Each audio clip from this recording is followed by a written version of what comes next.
Let's do this.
Hello!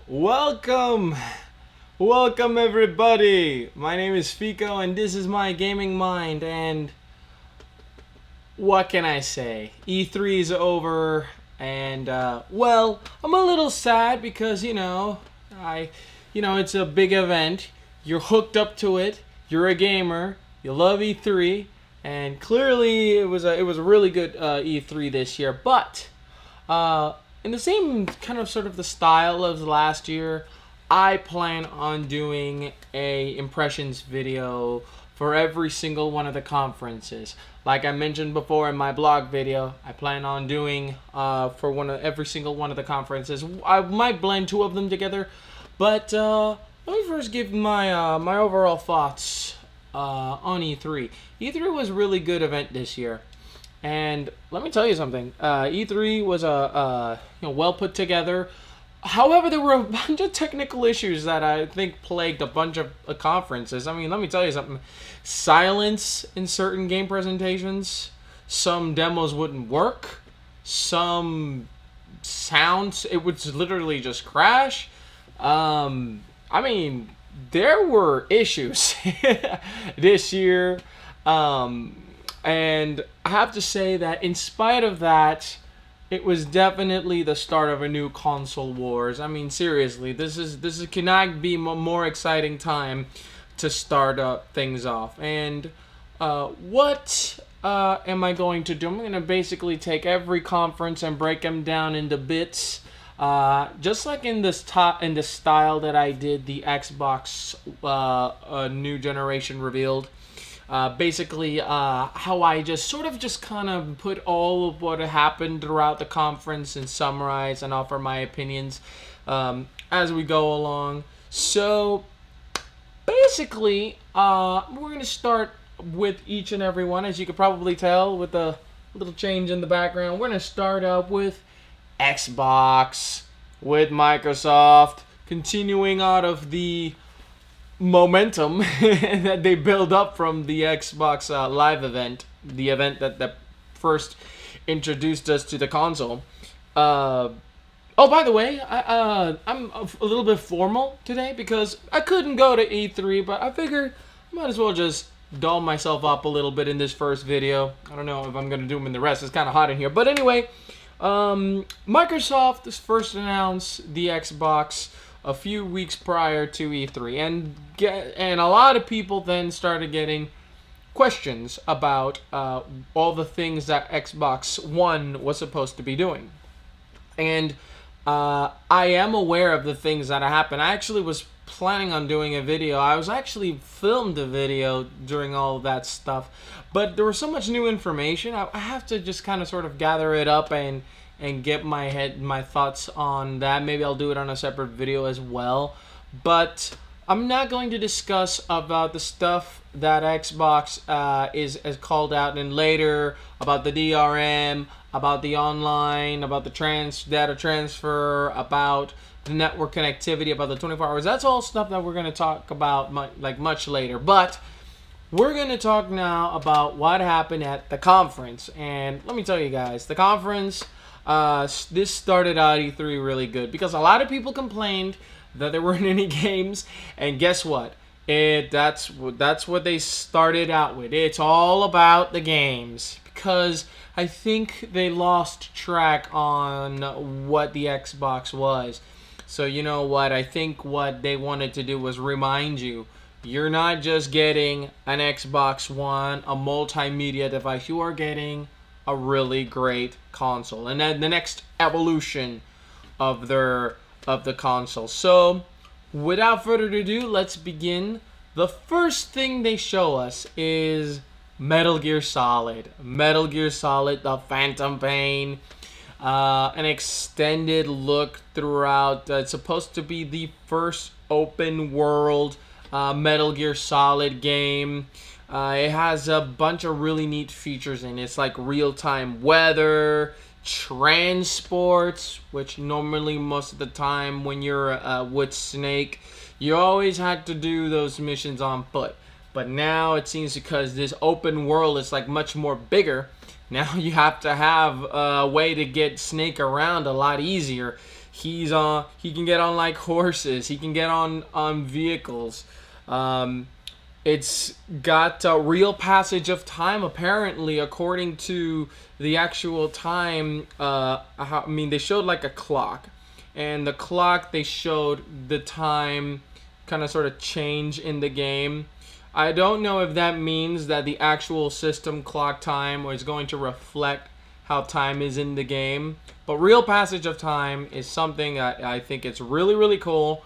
It gets you immersed in a more realistic experience, even though the experience is definitely still feels very much like Metal Gear Solid. It's like the future super soldier, and you got a brand new cast of characters.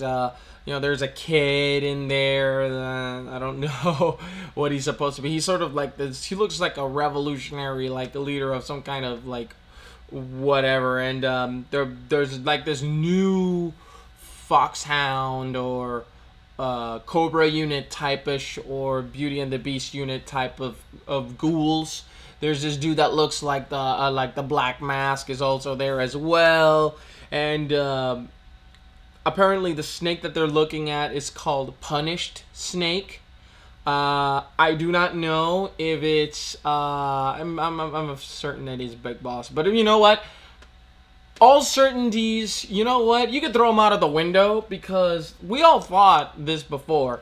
Metal Gear Solid 2, anyone ring any bells? We all thought it was going to be a Metal Gear Solid game about Solid Snake following up his epic adventure through after he went to Shadow Moses, or I think it was Shadow Moses. Yeah, from the first game. But you know what?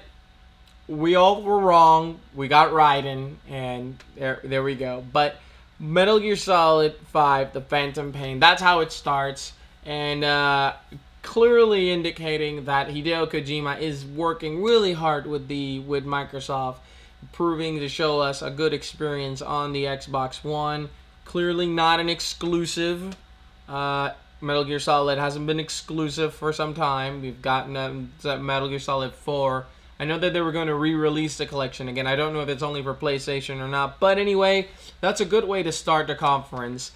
And then Dom Matrick comes out that he has about 13 next-gen games he's going to show you all. So clearly, the focus is games. I think everybody told him. I think everybody was like, oh my god, they're absolutely right. We didn't talk about games. Oh yeah, we talked about Ghost and we talked about like a Halo movie, but that's not. They focused more on the functionality. They wanted to get people excited, but a lot of gamers were like, no. You got to show us games, and games they came. And but before they showed us games, they yet again redesigned the Xbox 360. Yeah, it's slimmer now. It's a smaller redesign. They've redesigned the Xbox 360 again. And they're making it more look like the Xbox One. I think it's got sort of like the same built-in architecture. It's very, very strange. He didn't talk much about it. But I found myself a little less enraged because I mean, I didn't get an Xbox, and a few months later announced in E3 the redesign, like they did the reveal of the Xbox 360 Slim. Now, I'm definitely not upset about another redesign, especially since I have a really sweet Gears of War. I'm just hitting around here somewhere. Gears of War Xbox edition, so definitely not mad. I mean, the Xbox can get released again, but when I hit that eject button, I'm gonna hear that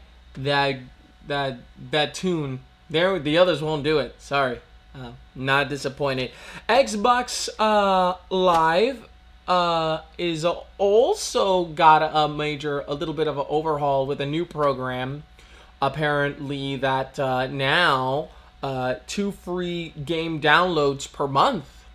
They said 2. So far, it's only been 1, and it started out with Fable 3, and they're offering Halo 3 as well. And I'm genuinely impressed. I'm glad that Microsoft has suddenly started to just jump into this thing to just a lot of people were thinking, why are we have to pay for Xbox Live?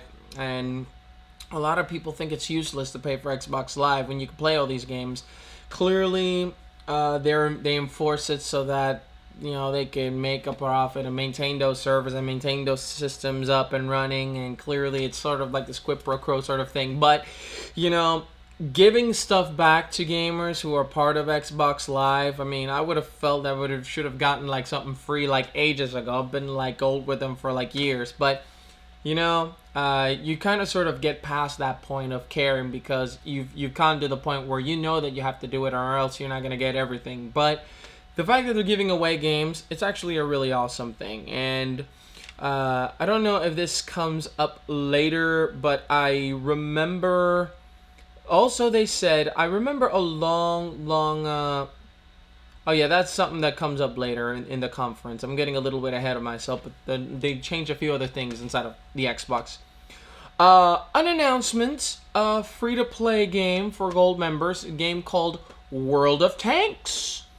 A game where a friend of mine introduced me a long time ago. Free-to-play game.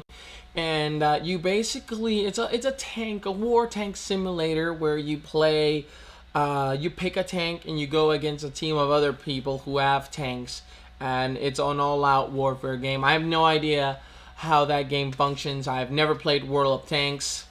Never got attracted to World of Tanks. For some reason, it looked like a slow game to me, but I've been told that it's kind of very realistic how the detail that goes into these mechanics for the tanks and how each tank functions, and it's very they've modeled these for real physics for tanks. These type of tanks, they function how they're supposed to be in their real life counterparts. Now, the thing is, I'm not into this sort of type of game, but for those of you who are fans of World of Tanks, it's gonna be out, and it's free to play. It's gonna come out in the summer, and if you're on an Xbox Live account, you got it for free. You can play it for free, and it's gonna be for Xbox 360.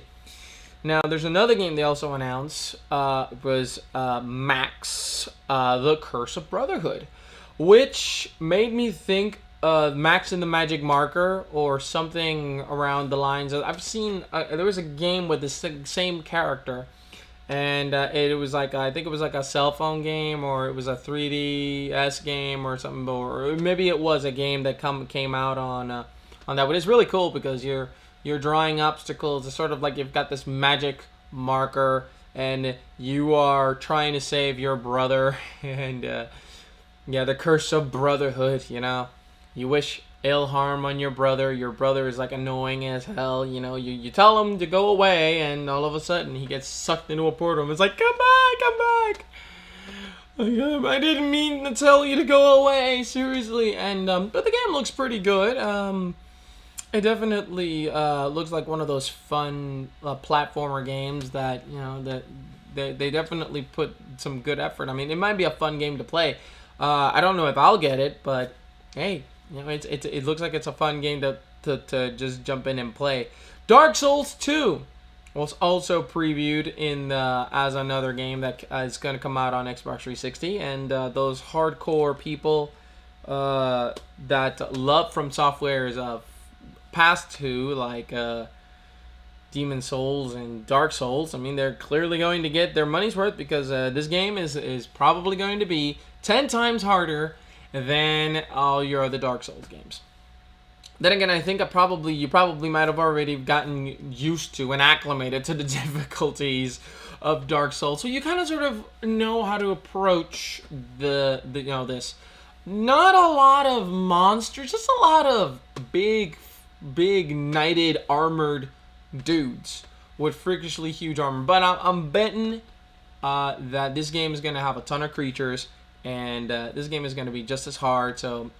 Definitely a really good continuation to the very difficult Dark Souls saga, which I think if people keep buying into it, they'll keep making these games. Imagine a Dark Souls game done for the next gen. It's going to look amazing, and it's going to be longer, and it's going to probably have a lot more creatures, and it's going to be like twice as more difficult. Just wait and see.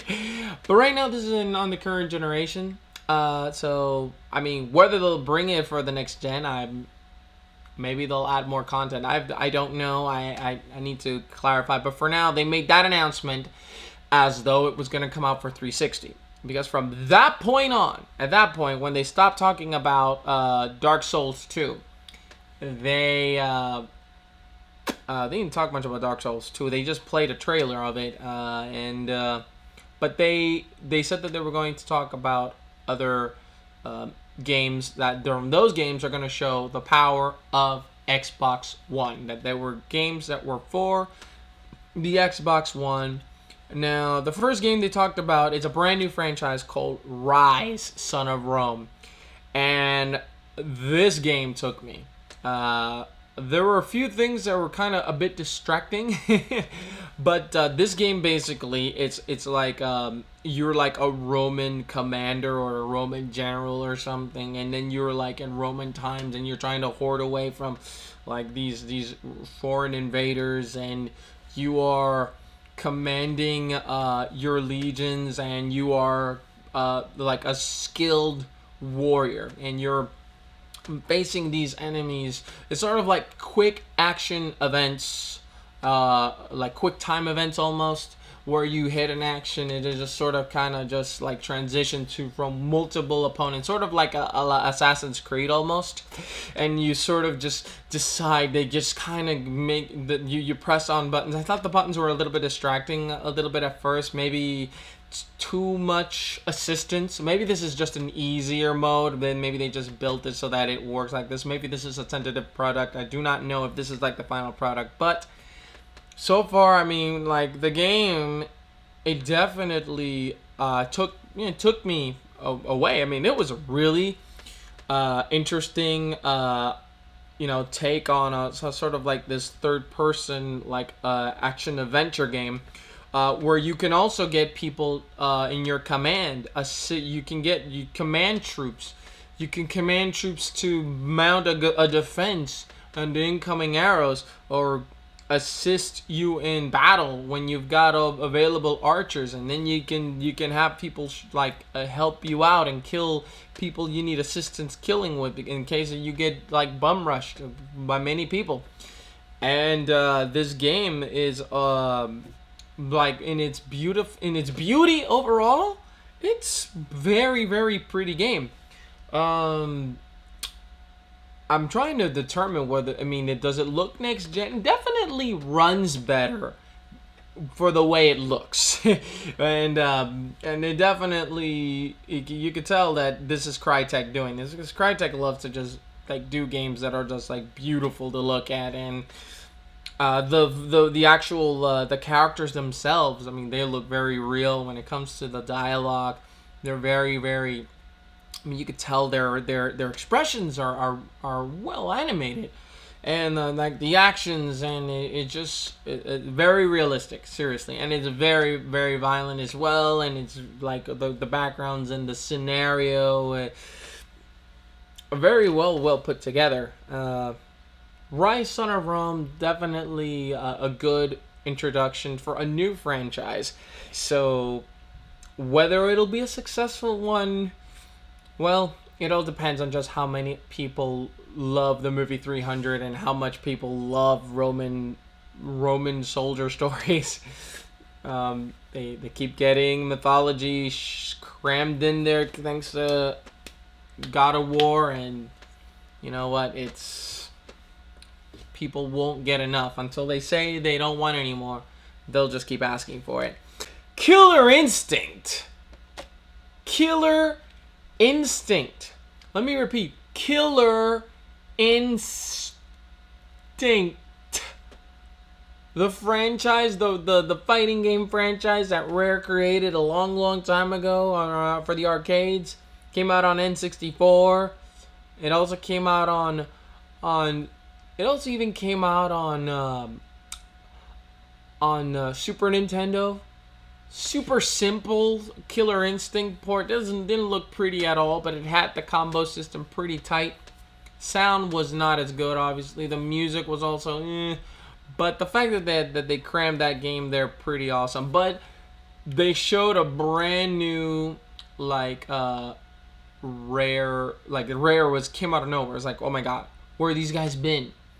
And all of a sudden they start showing you characters like Jago, Saberwolf, Glacius, a lot of, I mean, the game definitely looks just beautiful. I mean, I guess it was probably because we already saw how Killer Instinct was kind of graphically ahead of its time, even back then when Nintendo Ultra 64 was there.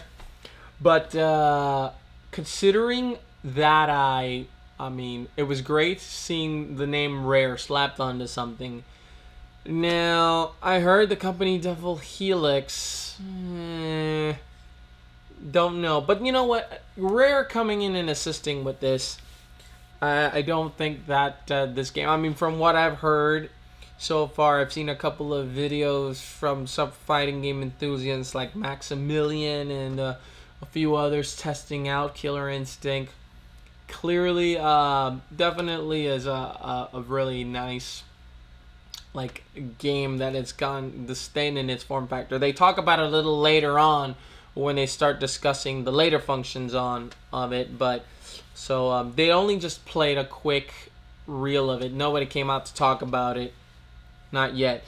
Insomniac Games came out, and a lot of people were surprised to see Ted Price there, and Ted Price is usually a guy that has been sort of kind of just reserved to do stuff for PlayStation. I don't know if they had some kind of exclusivity deal or anything, but they were definitely present on Microsoft's conference. They introduced this new game called Sunset Overdrive.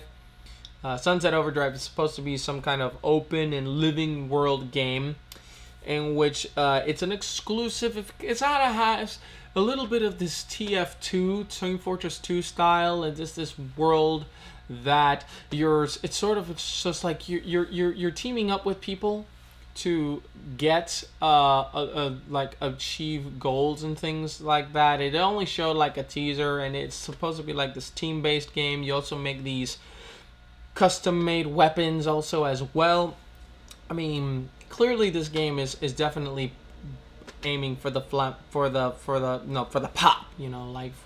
lot of color and a lot of excitement, and clearly one of those games I'm looking forward to hearing more information from. I confess that since those conferences, I haven't been catching up to many of the stuff that has been happening. I've rewatched a lot of the content. I'm trying to stay away from talking from stuff that happened after the conference. I just want to focus on the conference itself. Now, I've said before that I'm not a fan of racing. I am not a fan of racing games. I do not fancy racing games. Sorry. I don't hate them. I mean, because I used to. I mean, you can't hate racing games if you love Mario Kart and a couple of other games that you play up Cruising USA. You can't say you hate racing games if you at least like those. but I don't spend a lot of time playing this. And Forza, again, came out, and not only did Forza came out, freaking McLaren came out. Yeah, this is in the stage. This beautiful McLaren just comes out from the stage. Now, I don't know about you. I mean, that car is beautiful, and it probably cost my paycheck times 20, but I don't know what that has to do with video games. But it has to do with Forza because it's in the game. I mean, it's sort of like, well, here it is. You'll never get it. You'll never afford it. But let us show you how, when you play Forza 5, you can get a nice little juicy little McLaren like that one. I think they said that only 2 of those were made in the world, or 5 of those were made in the world. I don't remember the exact number, but yeah, that's envy. For those of you who love cars and were there, was like, oh, come back. Well, they explain a little bit more about Forza 5's other stuff, like the Drivatar, which basically the cloud learns your racing patterns, and basically if you're not playing, the Drivatar will basically play for you. It's sort of like a ghost, but that takes over your driving, which is kind of weird. Yeah, it races for you, and it also learns, and it gives you credit for how well your ghost does. So that's like, if you drive a lot, you use the Forza a lot, and the cloud kind of sort of it just analyzes your behavior. Your Drivatar will basically mimic you as best as you can, and it'll basically be you, which is kind of creepy. But anyway, but it's cool though. I mean, because it's it's a way to get you into the experience without having to keep you nailed in that chair for these long simulated drives. After that, Phil Harrison comes out and he talks about how they are supporting indie games. They're bringing Minecraft, an Xbox One edition to it, which could work if they offer more than they're currently offering right now on the Xbox 360 version. If they're offering the same exact thing, I don't know how that'll be too much of a benefit, considering that Minecraft's a pretty old game. Sort of just like you buy it once and it sort of just kind of evolved on its own. They only teased it. They only just said, oh, it's going to be bigger. But really, that's pretty much all they said. It's going to be bigger. It's not big enough, apparently. Minecraft's world is not big enough. The Earth times 12 times is not big enough. It needs to be bigger. So, no. Quantum Break. That one thing that they teased, apparently they are kind of making it as though it's a TV game hybrid. Now, I don't know if this means there's going to be a TV show. I really hope that they don't do this. I don't want there to be another Defiance.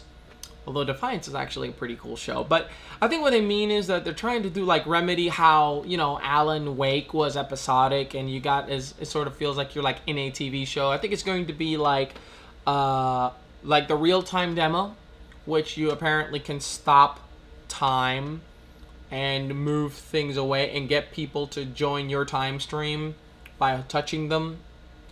And the other is going to be like real-life actors, and you will dictate what it seems like a very ambitious idea. Remedy has done games like these really good before, so definitely looking forward to more information. I wish they could have just shown us more than that little itty bit. The demo felt like a teaser, almost. It felt like it was a cutscene.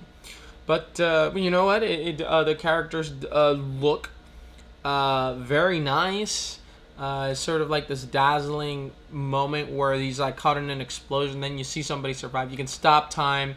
You're controlling like this flux of this moment in time, and then you can actually get your people that touches you to interact with your time stream, which is really interesting.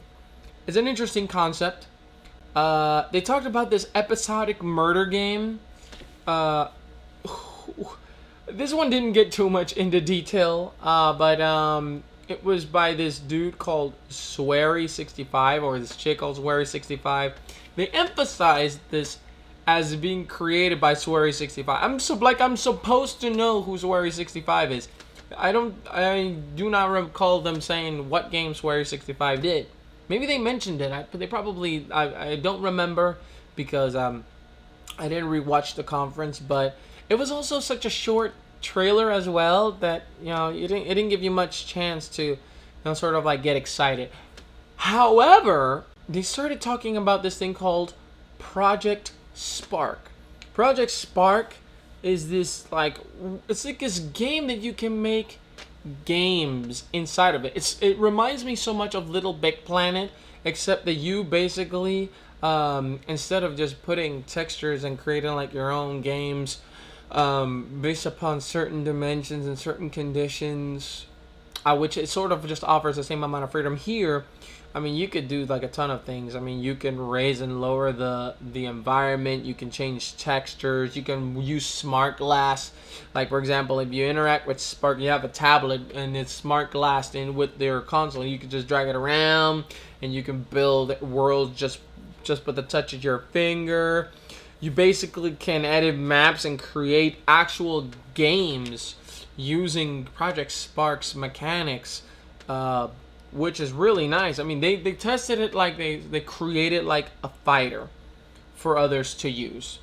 And then multiple people can design things for that same world. So it could adapt and you can share this world and other people can go in and then you just reshape the world and form it into this other big game. Very similar to Little Big Planet. I mean, seriously. But in this one, it feels like you have like it feels like you have a lot more tools to work with, and they shown the potential of what Project Spark could do. They went into more detail with it, and I'm thankful they didn't use any kids, because no. No kids, please. Do not keep your kids away from the stage. We'll get to those later. We're nearing the later half of the conference, and we're then to start talking about Smart Glass. Smart Glass, there is a setup game from the application. For example, they showed Rise again. They showed Son of Rome, Rise Son of Rome, and you can basically control it from the tablet or from your smart glass device. You get a real-time stats. You got timeline changing dynamically. It kind of sort of just gives you like a progression on how far you are between ending the level or going ahead of the level.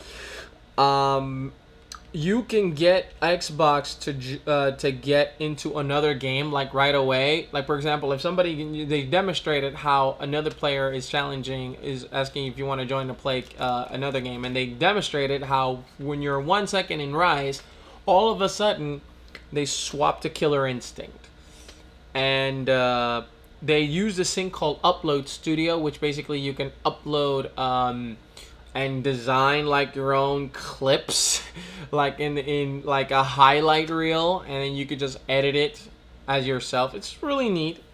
Also, you can also broadcast via Twitch, which is really cool. Twitch, I don't stream as much as I'd like on Twitch, but Twitch is I would say it's the leading place to stream video game content. I'm glad that they decided. I mean, I know there's a Twitch app for the Xbox, and I'm glad that now Twitch has integration that you can now broadcast through Twitch. Do it simple. You don't need like a lot of broadcasting stuff there. All you just need is the equipment and the Xbox, and you just want to stream. You want to just show people again doing gameplay. That's really great. But Here's a suggestion. If you're gonna show people play fighting games, don't have them say stuff that they clearly read on a prompter, please. Just have them be quiet. Don't go like, "Ooh, oh, you showed me," and I was just like, "Ooh, I'll get you next time." Oh, I'm going to brag about this highlight. Yeah, like it's awesome and cool. They also, oh, this is where they ran into the problems before that. They said that there was like real currency and Xbox like Microsoft points are gone. I could have sworn when I was doing FGM Weekly, they said that they were going to dump away this. But this is clearly now something that they've decided, like, you know what? Let's just ditch Microsoft points. Let's do real currency.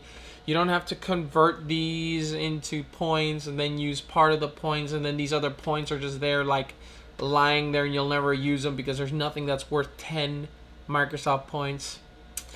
Now, well, there you go. You sort of got like sharing games. You could definitely now appreciate what they've done with the change in the currency. Not a big deal, but it's something. A game that it was inspired sort of like Panzer Dragoon. And it's like, it's really, really nice looking game. It's called Crimson Dragon. And this whole entire video was brought to you with 7.1 quality surround sound on mute. It was kind of sad. The Panzer game, and there was no audio. They played the demo, they played this trailer, and you were hearing it in the crowd, and all of a sudden when the trailer ends, all of a sudden everybody goes like, whoa, whoa, like, oh wow, that was like the most amazing thing ever. I don't recall ever seeing a game shown in a conference without any audio. Ever. That never occurred. That I don't think it's ever happened that I could think of. So, and boy, is that something that you're gonna remember because but that's more for later here. Actually, that's not too late from now. Capcom is comes out and does an open world zombie game, but it is not an open world Resident Evil game. It is Dead Rising 3. They're introducing this new guy called Nick Ramos. There's like a ton of zombies like all littered throughout this entire like city. The game looks like it runs at a good 60 frames per second. It looks like maybe a little slightly lower, but you know what? The game still looks like very grim and very dark. It doesn't look like a zombie apocalypse in like the silly, colorful world like in the mall in Dead Rising 2. Yeah, you could still make your own weapons. You can modify what weapons on the fly. You don't think you need to be on a workbench. The guy's a mechanic, as it turns out. It looks like he's just a mechanic, and he's basically trying to survive the zombie apocalypse. I mean, the zombie apocalypse now at least lets you drive. But if you drive, don't think it's going to be just like as simple as you can drive a car, you can run over like 800 zombies. No. Real zombies, at least from what we've been depicted, they're not exactly like little sticks that you run over and they break. Now these guys they're made of flesh and bone. They'll grip your car. When you run on into too many, they'll slow you down. You can call artillery strikes using smart glass. Oh, really nice. And paint a target and boom, boom, boom, boom, boom. Really nice. I really like Dead Rising 2. Don't know if I'll get Dead Rising 3 like right away, but it's a fun, interesting series. I haven't seen any of the quirkiness or the silliness that I've seen from the other ones. But it's still like it's great to see like Capcom doing like another like a game here for another exclusive title for Xbox One. CD Projekt Red presenting another Witcher game, Witcher 3, The Wild Hunt, and they showed a little bit of gameplay. It's got interactivity between like Kinect and Smart Glass as well. It's another free roam open environment game. They emphasize this point a lot with a lot of their games. Like Phantom Pain is doing it. Sunset Overdrive is doing it. Dead Rising. This one. I mean, they're opening the floodgates to make bigger worlds. And Geralt and the rest of the crew at The Witcher. I mean, this game is gonna be fantastic, and I do not believe this is an exclusive. I don't think I think most people got into Witcher much later since Witcher 2, because Witcher 1 is on. I think it was on the PC only. But you know what? More Witcher, better for us. You know.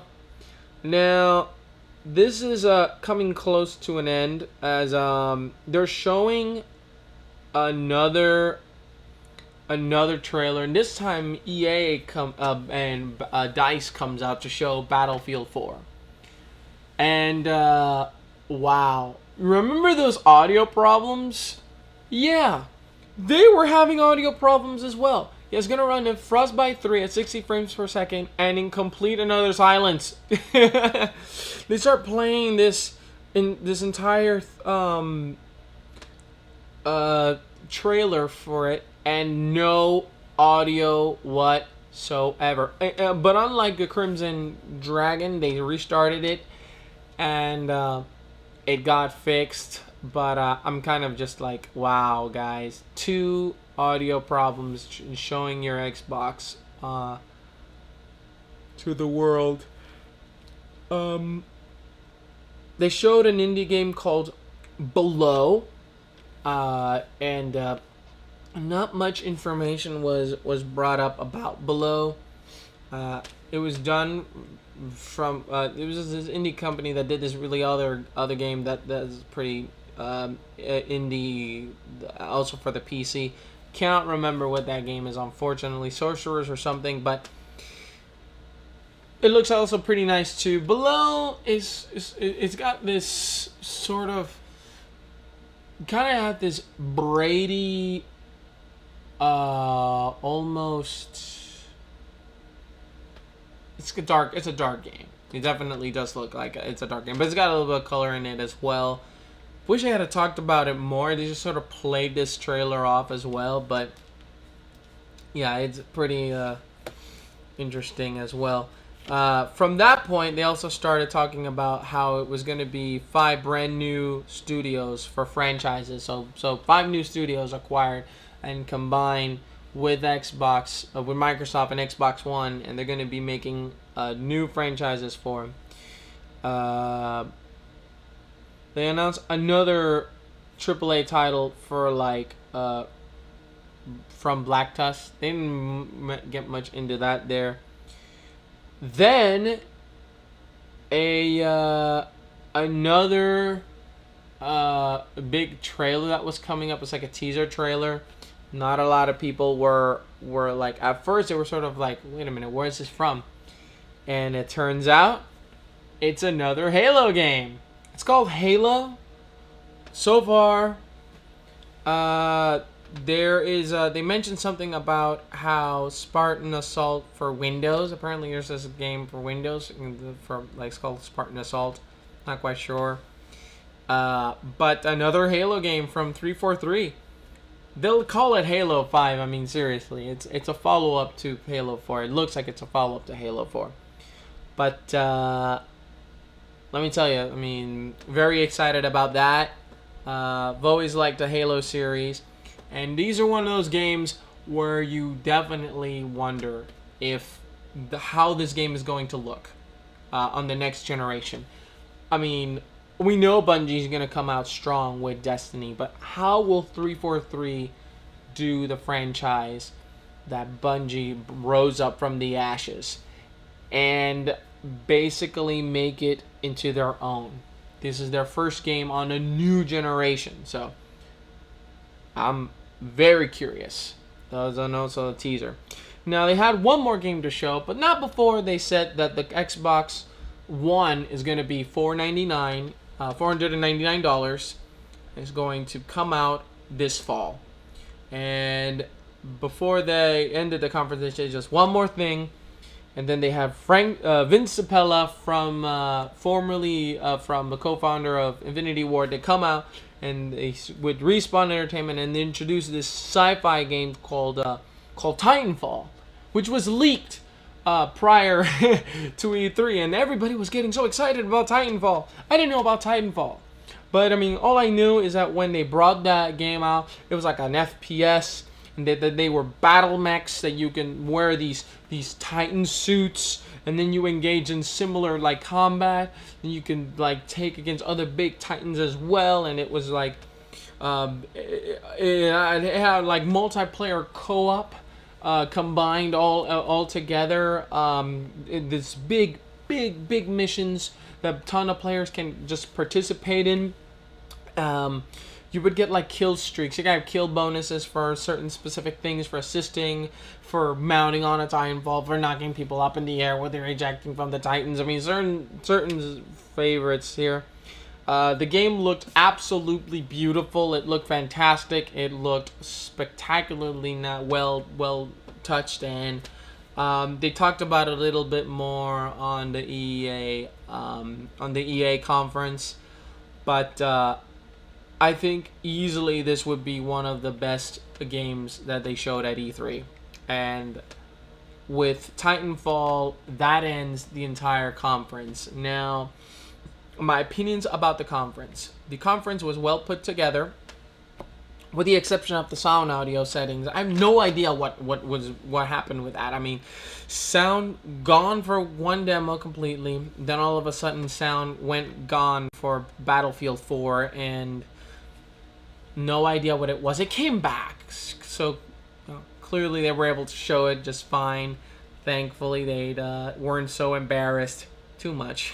So, but my opinion is, in spite of what people are thinking now about the Xbox One, in spite of all the memes, in spite of everything that people are saying about all the stuff, that you can't play it offline, that you can't share games, that used games are going to be a thing of the past with the Xbox One, all the things, I think that's my critique with the Xbox conference. They brought up a lot of questions, but they didn't answer them on the conference. And I wish they could have explained. I'm glad that Xbox One came to show us games. That's what everybody was craving for more by the end of the first event. Where are the games? And here were the games, and for that, Microsoft, you gotta be thankful for that. But by giving us games and then leaving that little can of worms with all those questions that you rose on that Q&A after the reveal event, I feel as though I think maybe you guys should have just focused a little bit more, explain things a little better, explain why you're doing this. Like, I mean, a lot of people are calling you everything from greedy, from, like trying to control everything. You don't really own your content. You're causing this little wedge between what your former likers from it and your current likers of Xbox. I love the Xbox 360. Love Xbox. Ton of games. I think they offer the best Xbox in exclusive, like Xbox Live, Xbox Arcade games. They're the best ones, and in my opinion, those are the best ones. Sony has been getting better, but those are the games like you see them on Microsoft, and you think of Microsoft, you think of those games like Deadlight and Super Meat Boy and all those exclusive titles like Castle Crashers that are being slowly released on the PC. But the fact that they come out first on Xbox comes to show you that they just want to build this thing into something big. And, will I get an Xbox One based upon all I've seen? And, yes, I would get an Xbox One if I was only basing this on this conference. But because what I saw, I was very impressed. I was very, very impressed. And of course, when they keep making those exclusive titles, and I was like, if we keep getting like a Gears of War and Halo, and if they ever get to their senses and they make Bayonetta 2 available for any other console other than Nintendo's, you're gonna want to play them on a console that they've already classified as the best version of Bayonetta is on that console. Now, will I get it at launch? Probably not. I don't think that Microsoft has to definitely get past. I mean, a lot of things are coming up. They just keep coming up. There's a ton of content that I'd like to see. I think when I cover the later video, when I talk about the top 5, who I thought won E3, I think I'll get more into that. But overall, the conference was really well put together. Talked about games, which is what everybody wanted, and showed the raw power of the Xbox on games that look amazing. So Xbox nailed this conference. If I was going to rate this conference, I would rate it a 4.5 out of 5. I would rate it a 5, but they had sound problems. No, I would rate it 4 because they didn't explain the other stuff either. So if it came down to showing you games, they succeeded in keeping you interested in the games that they had to show, and they showed you new functionality that makes and enhances these games, like the upload studio and the Twitch integration. So that is all really cool. So for that is really good. I'm thankful that that Microsoft came out, showed games. Now for the future, that's all up to them. They're in control. They're the ones that are command their own destiny. They're the ones that have to just decide to open up and engage and just convince people why you need to get an Xbox One. And with that comes to the conclusion of the first video. It's a little lengthy, but that's because this one was a very extensive conference. I have no doubt that the next couple will also be just as long, but thank you for watching if you made it this far. So what do you guys think of the Xbox One conference at E3? Did you guys have any opinions? What did you guys think about the games that they showed? Let's try to keep it just focused on the conference. Let's not verge upon the other things that you guys are probably already want and tempted to talk about. Let's just talk about how they did as a company in the conference. Now, for the next video, I'm going to be talking about EA's conference, which go into more detail about the next-gen consoles and their contributions, which they show more Battlefield with no technical issues. In fact, I'm not going to spoil anything further than that because what they show is really, really cool. So, depending on the length of that one, I'll talk about Ubisoft's conference as well. But if not, I will compartmentalize this into like separate videos. If not, I'll put them together. But anyway, guys, oh, by the way, do you guys like me doing this little thing? Coming up a little fashionably, you know, kind of like Total Biscuit, like wearing his little suit and a t-shirt underneath. But anyway, just wanted to look a little formal, just to switch things up a little bit. But anyway, guys, I hope you guys have an awesome day. I hope you guys enjoyed E3, and I hope you guys enjoyed the Microsoft conference. And next up, it's going to be EA, Electronic Arts, the worst company in America. Voted it twice in a row.